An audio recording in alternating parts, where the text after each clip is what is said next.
Yinka Shodunke. As the second wave of COVID-19 pandemic bites harder, the Ogun State government has begun the enforcement of the use of nose masks by both civil and public servants at the secretariat in Abeokuta. It was not business as usual, as those who were not with nose masks were apprehended.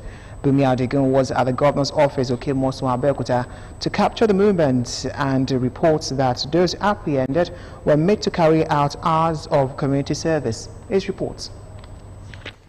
The Nigerian Center for Disease Control, NCDC, in its latest update recorded 521 new cases of COVID-19, bringing the total number of infections in the country to 152,074. Out of this latest figure, Ogun State has 52, and to avoid this daily count increasing, Ogun State government has embarked on enforcement of use of nose mask, starting with civil and public servants.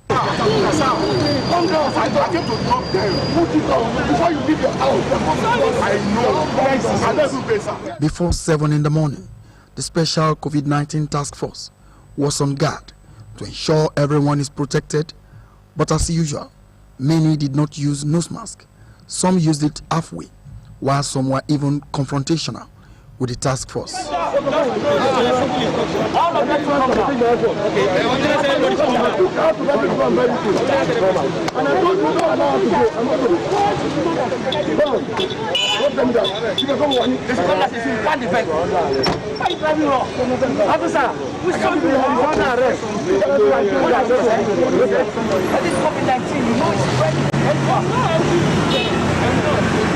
Head of service in Ogun State, Elijah Selma Totu, was also on the ground. We are trying to enforce the compliance to COVID-19 because we realize that most of the people are not using the face masks and they are not compliant. And we intend to reduce this pandemic in our states. We don't want our people to die, and we want to encourage them that it's safer if they put on the face mask. And we say charity begins at home. That's why we are starting from the public service, so that we ensure that all our civil servants are safe and we are COVID compliant. Apart from the use of nose mask, cars were not allowed to have more than 2 people at the back and 1 in the front. But unfortunately, as many of them passed the task force, they removed the nose mask. For those apprehended, a mobile court was stationed to prosecute them and sentenced to 2 hours community service. As the enforcement was ongoing, a lady was making a brisk business selling nose masks.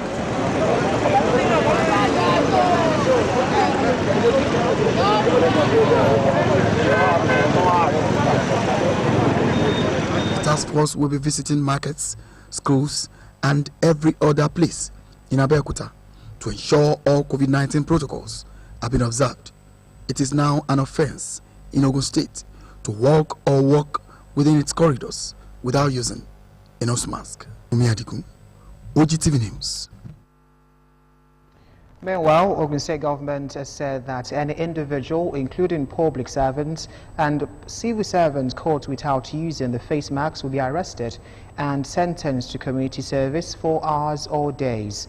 The sanction was contained in a circular issued by the State Head of Service, Alhaja Salimoto, to Abeokuta, saying the directive takes effect today, Monday, February 22nd, 2021.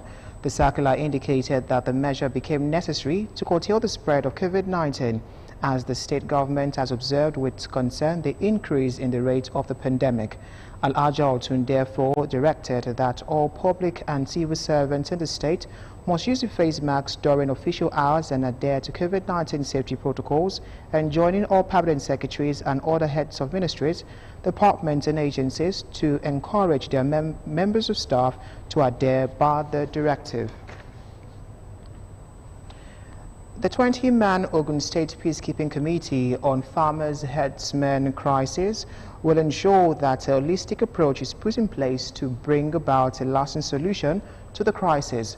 The Commissioner for Budget and Planning, Olaolu Olabinton, made this known while handing over some items as the palliatives to Yewa North Local Government to their transition chairman for onward delivery to the victims of the farmers' herdsmen conflict. Governor's Office correspondent Tunde Olaniro reports. We will be giving out palliatives. We do not want to wait until the committee sits down and submit their findings before we give our people on both sides palliatives. Palliatives will include different items. I've also instructed the Ministry of Housing. The Commissioner for Housing is on this committee. Some people are displaced from their homes right now. We must provide alternative accommodation for them immediately. That also does not have to wait for 4 weeks. Barely 24 hours after this declaration, the palliatives arrived Tata in Yewa North local government area. Delivering the material on behalf of the committee is the Commissioner for Budget and Planning, Commissioner for Housing, and Commissioner for Special Duties. Of course, you can be sure it's a sign of better things to come. Like I said, this is first consignment.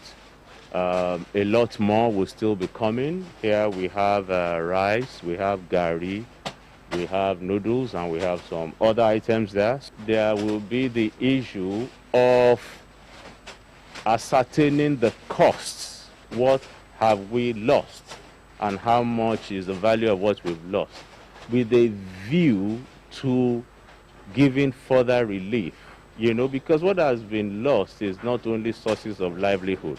People have lost their homes, people have lost their businesses by way of farmlands, people have lost cows and what have you. The peacekeeping committee is to find a holistic solution to the conflicts in the state and guide against recurrence. I can assure you that this is a holistic approach, and it is indeed a signs of better things to come.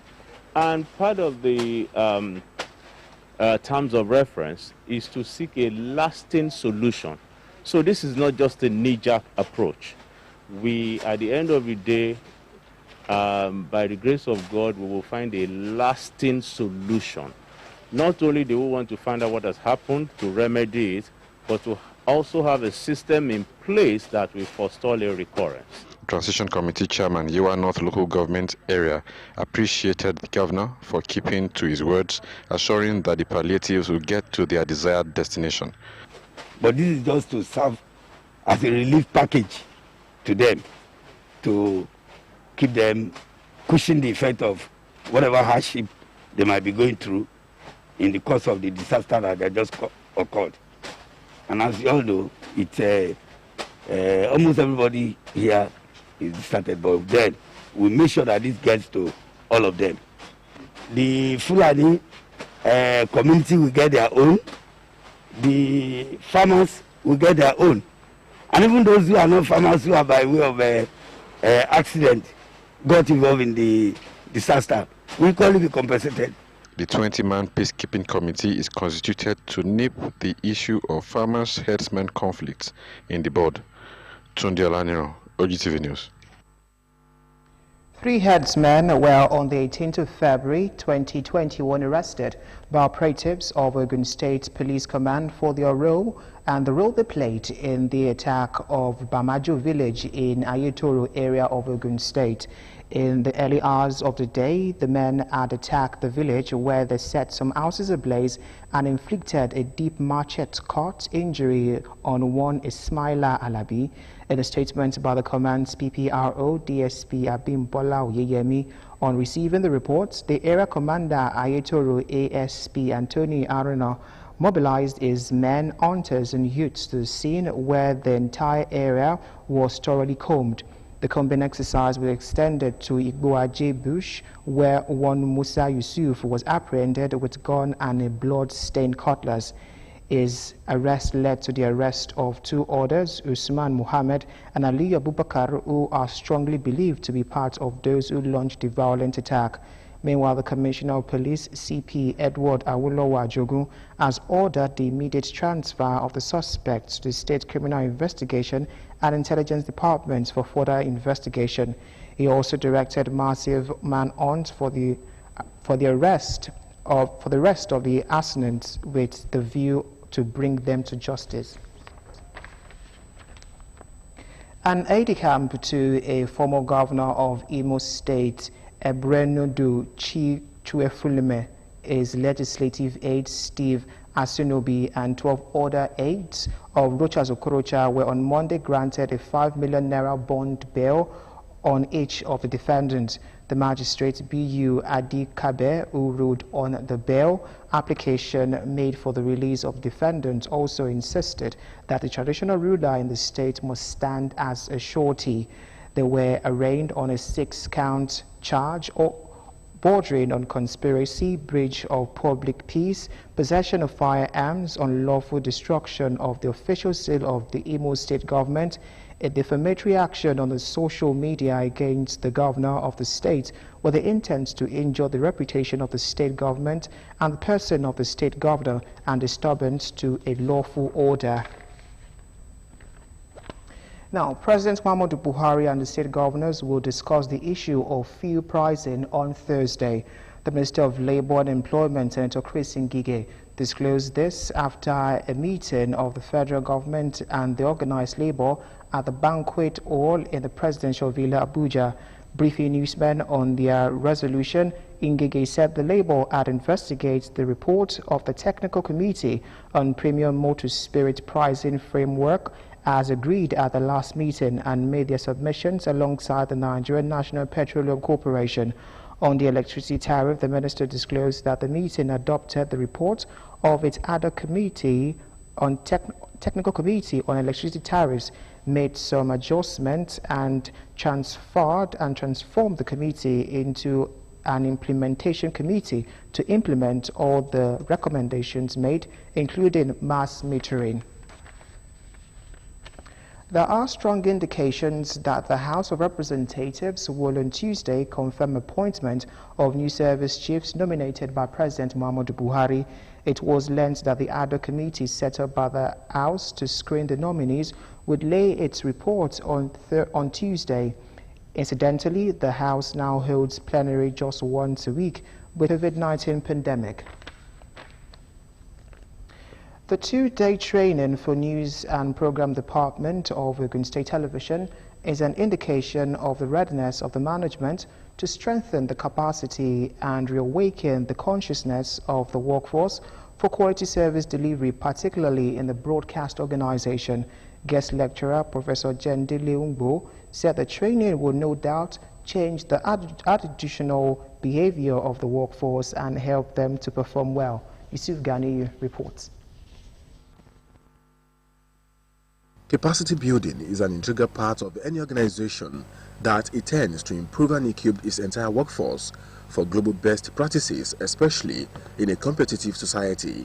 For this reason, the management of Ogun State Television has deemed it fit to organize a 2-day in-house training program, basically to ensure its workforce have better understanding as regards the new trend in broadcast organization for the socio-economic development of the country. The guest lecturer, Professor Jendile Ungbo, take participants through various aspects of achieving good production and ways of protecting the organization as well as personal image. There are a lot of great talents in OGTV. The point is that they need constant training, activities like this to keep them on their toes and to keep them abreast of developments in the industry. And so you need moments of reflection like we've had in the past 2 days for them to be on top of their game. Professor Jendile Ungbo also emphasized the essence of professional solidarity among the workforce. There's something we call the universality of principles. It's not only in broadcasting that's the case. In every profession, there are basic principles that must be universal. So when you get to a place and you see that this is how they do A to get this result, everybody must be on the same page to say, oh, if you do this, this is what you will get. Participants appreciate the management for putting the training in place. Professor Jendile happens to be a prolific writer, a broadcaster par excellence, and a very good person who has traveled far and near, and is a man of experience. So we have gotten a lot from him, and I think by the special grace of God, it will improve our out. Every other person, we've learned the essence of taking advantage of social media to expand your horizon. The essence of creativity cannot be emphasized when you're trying to make a production or report a story. So much, I have learned so much. The training had in attendance news editors, reporters, transmission directors, producers, newscasters, film editors, ICT personnel and cameramen, among others. Yusuf Ganiyu, OGTV News. The Nigerian Civil Aviation Authority, NCAA, has announced the lifting of the ban on Boeing 737 MAX aircraft in the Nigerian airspace following the two incidents involving the Boeing 737 MAX aircraft. According to a communique signed by Captain Musa Nuhu, the Director General of the NCAA, the approval is effective from the 12th of February 2021. NCAA says it recognizes that a joint authority technical review that comprised of international aviation authorities such as the European Aviation Safety Agency, Transport Canada and the Singapore Civil Aviation Authority, amongst others, carried out a joint review of the Boeing 737 MAX safety system alongside the Federal Aviation Administration and National Aeronautics and Space Administration. In the light of this, the FAA has released a document on Boeing 737 Flight Standardization Board Report Review 17, identifying special pilot training for the 737 MAX and safety alerts for operators. On foreign scene, all schools in England are to reopen on the 8th of March as part of the Prime Minister's cautious four-part plan to lift the coronavirus lockdown. Boris Johnson will spare in finalized roadmap with the ministers later before unveiling it to members of the parliament and then leading a news conference later. Up to 6 people or 2 households will be allowed to meet outdoors from 29th of March, the vaccine minister said. Rules will be lifted in stages and 4 conditions must be met at each stage. The first stage would be split into 2 parts. The vaccine minister have said, although schools are set to reopen to all pupils on the 8th of March, it is true a few days flexibility may be built in to allow measures like testing to be put in place. U.S. plane manufacturer BOEING has recommended grounding dozens of its 777 aircraft around the world after one of its jets suffered an engine failure. The plane carrying 231 passengers was forced to return to Denver Airport on Saturday. No injuries were reported. United Airlines and Japan's 2 main airlines have stopped using 62 planes. Korean Air says it will ground 6. In total, Boeing said 128 aircraft with the same engine as the Denver plane should be grounded. According to the Federal Aviation Administration, United is the only U.S. airline flying this model of 777, with the order being in Japan and South Korea. Still on the foreign scene, leaders of Myanmar's military coup must release the democratically elected leader Aung San Suu Kyi, UK Foreign Secretary Dominic Raab have said. In a speech, Mr. Raab will call on the military to set aside and respect Myanmar's democratic process. It comes after at least 2 people were killed in the protest against the coup, the worst violent yet in more than 2 weeks of demonstrations.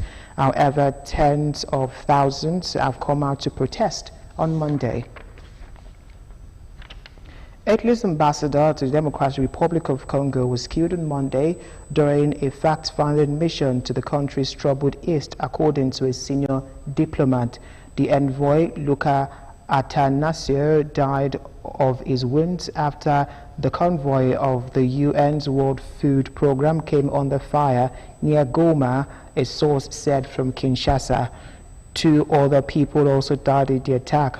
Major Julivme Adke, the army spokesman in the North Kivu province, said without identifying the casualties. 4 women aid workers were gunned down on Monday in a restive part of northwestern Pakistan, police have said, as a fresh wave of extremist violence rattles the Afghan borderlands. The aid workers were ambushed by 2 gunmen as they were driving through a village in North Wazrit district, according to local police chief Afiso Gadapo, who said just one passenger survived the assault. He said no one has claimed responsibility for the attack so far, but it was surely an act of terrorism. Gadapo said that the 8 workers were affiliated with a program run with a program run by a local institute to develop household skills for women. The incident and death toll was confirmed by Rasho Khan, another local police official. Now to end the news at 2. It's at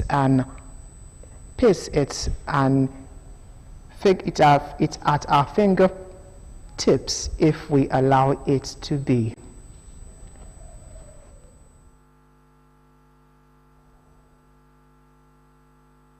Also, you can watch us live on these platforms: Apple, Roku, Facebook, and on our website, which is www.ogtv.com.ng/live.